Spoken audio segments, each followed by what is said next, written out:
बिस्मिल्लाहिर्रहमानिर्रहीम, अस्सलाम वालेकुम। मैं हूं करामत मुगल और मेरे साथ हैं ईसा नकवी। नकवी साहब, धांधली के किस्से को अब हम बंद समझे, हुकूमत के लिए अब कोई खतरा नहीं है।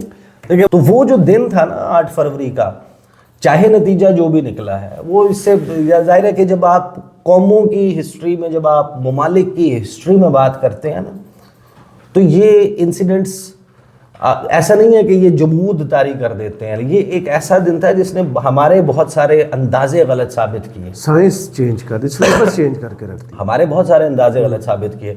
हम अपनी चीज़ें ऑन ग्राउंड होती हुई जो दिखा रहे थे, बता रहे थे, उस पर हमें नज़र तो आ रहा था, लेकिन वो एक्चुअलाइज हो पाएगा ये हमें यकीन नहीं था। ये तो हमें जब इलेक्शन रिजल्ट आना शुरू हुए और हमारी आंखें फटी रह गई, बहुत सारी चीज़ें ऐसी हुई कि जिस पे, लेकिन फिर जाहिर है कि वो एक तरीक़ाकार हुआ और उसमें इलेक्शन रिजल्ट्स आना बंद हो गए।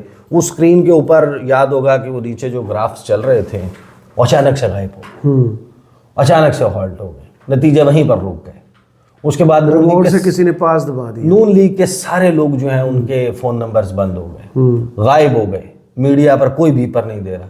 एक तरफ जनाब हम देख रहे हैं बाजोड़ से, वहाँ से वो जनाब बैरिस्टर गौहर बीपर्स दे रहे हैं, वो बाकी लोग दे रहे हैं, नून लीग का कोई बंदा अवेलेबल ही नहीं है। सुबह 4 पौने 4 बजे जियो पे जाके वो एहसन इकबाल आए, मरियम औरंगजेब आई, ख्वाजा आसिफ आए, वो लेकिन आए वो सुबह 4-5 के बाद। मेरा ख्याल है वो उस दौरान सारे ज़ाहिर की चीज़ें, उस दौरान क्या हुआ था ये जनाब पोरश के हाथी हैं, जनाब अपने जिन्होंने टर करके गिरबान फाड़ा है हुकूमत का, वो सुन लें।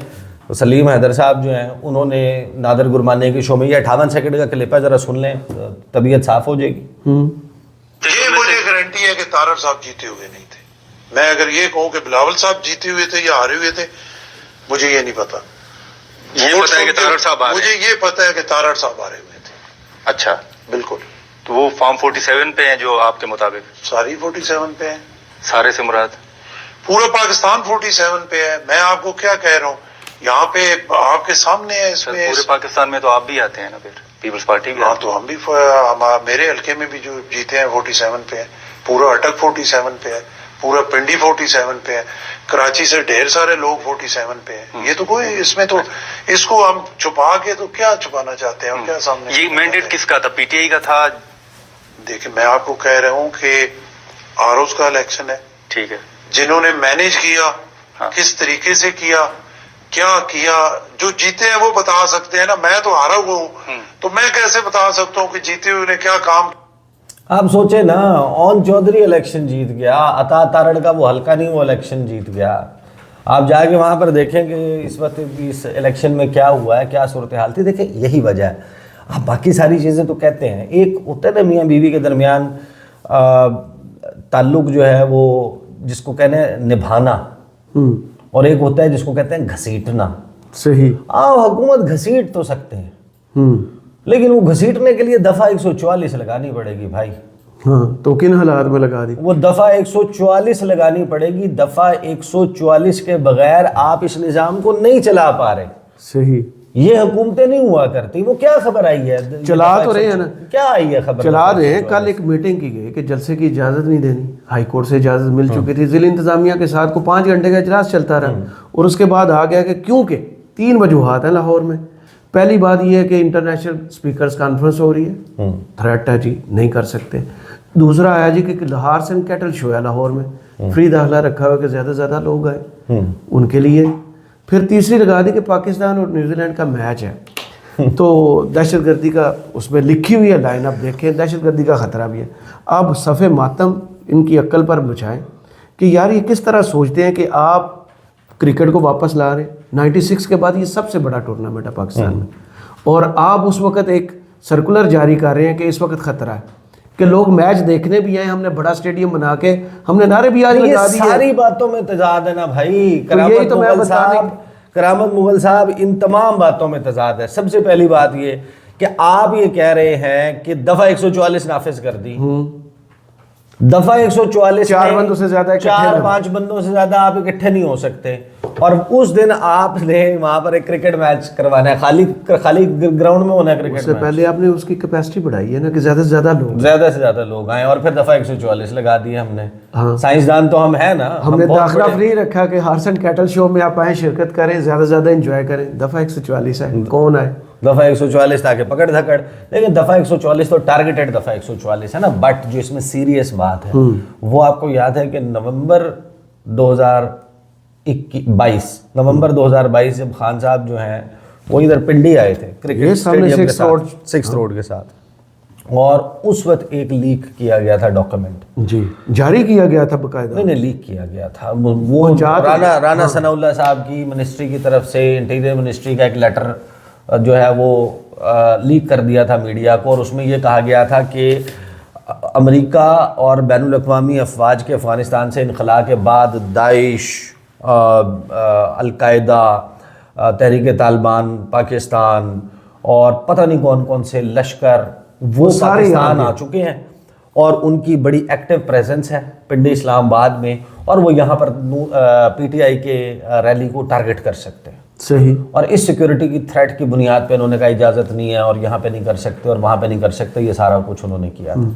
आप खुद सोचें, और फिर यही हुकूमत है जिसने सुप्रीम कोर्ट ऑफ पाकिस्तान में ये रिपोर्ट जमा कराई थी कि पाकिस्तान में हमारे पास सिक्योरिटी फोर्सेज नहीं है, कच्चे का भी ऑपरेशन है, इतने 7 माह बाद इलेक्शन अक्टूबर में करवाएंगे, फलां चीज़ है, नहीं हो सकते और हमारे पास, और इतनी दहशतगर्दी है। यानी ये वो हुकूमत है जो अब इस 8 फरवरी के जलसे को रोकने के लिए दोबारा ये डॉक्यूमेंट्स निकाल रही है। अब आईसीसी में क्या टॉक्स करते रहे आप जाके, इंडिया को यहाँ लाने के लिए आप क्या मंजन भेजते रहे कि ये सब ठीक है, सब ठीक है। तो अब ये डॉक्यूमेंट अगर वहाँ हाथ लगता नहीं, है, इस डॉक्यूमेंट से आप देखें ना, ये वो वक्त है जिस वक्त आप शहबाज राना साहब की रिपोर्ट देखते हैं जो ये कहते हैं कि 50 साल की कम तरीन सतह पर आपकी इन्वेस्टमेंट चली गई। आप पूरी दुनिया से कह रहे हैं कि हमने सरमायाकारी लानी है, 100 अरब लानी है, पर 25 अरब लानी है एक मुल्क से, उसमें से 10 अरब डॉलर हमने वापस भी नहीं करना।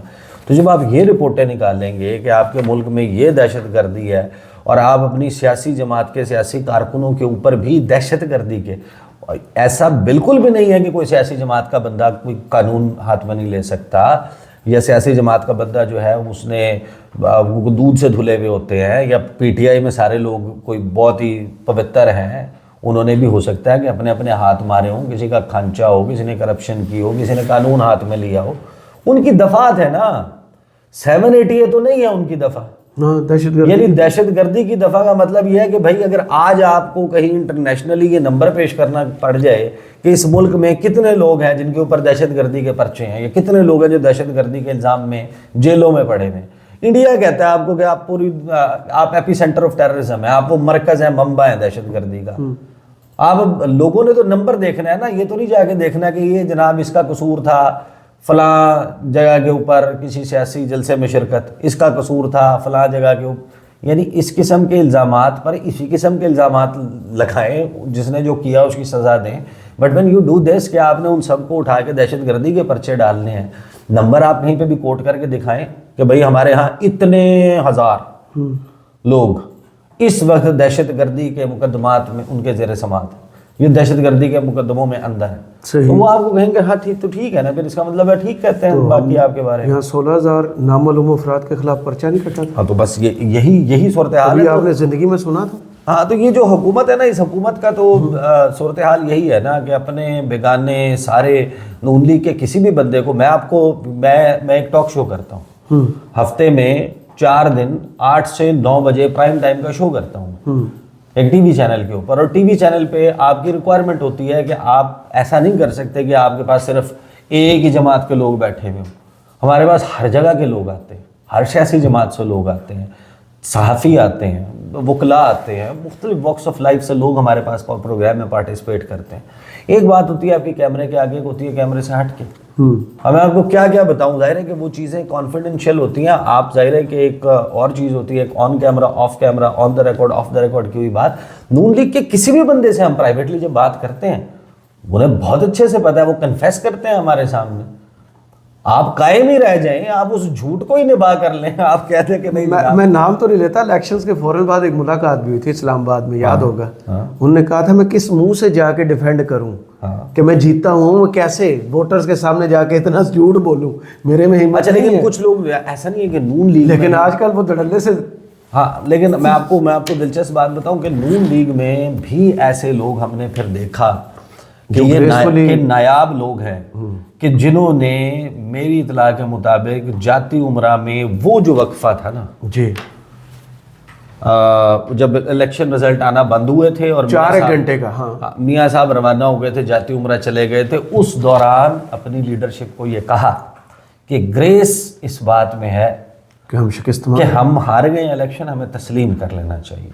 और तस्लीम करके 4-6 महीने मौजूदा इस्टेब्लिशमेंट और पीटीआई के दरमियान हालात ठीक नहीं हैं, इन्होंने दस्तो गिरेबान होना है और 4 से 6 महीने के बाद इनकम्बेंसी फैक्टर की वजह से, हुकूमत में होने की वजह से तहरीक इंसाफ की लड़ाई हो जाएगी, वो किक आउट कर दिए जाएंगे, लेजिटिमेट चीज़ें हो जाएंगी, कुछ और कोई अवाम का रुख पलट जाएगा, हम जेन्युइन इलेक्शन से आ जाएंगे। 6-8 महीने की साल की गेम है ये, सब्र कर लें, सब्र कर लें, ये कहा गया। लेकिन फिर उस पर एक शख्सियत ने ऐसे हाथ उठाया कि आपसे जब मशवरा और मांगा जाए- उन्होंने कहा कि नहीं, उन्होंने कहा कि जो चीज़ें तय हैं उनके ऊपर, ये मैं आपको, ये मुझे नून लीग के एक बंदे ने जो उसका हिस्सा था, उसने मुझे कहा कि वो एक शख्सियत है, उन्होंने हाथ उठाया।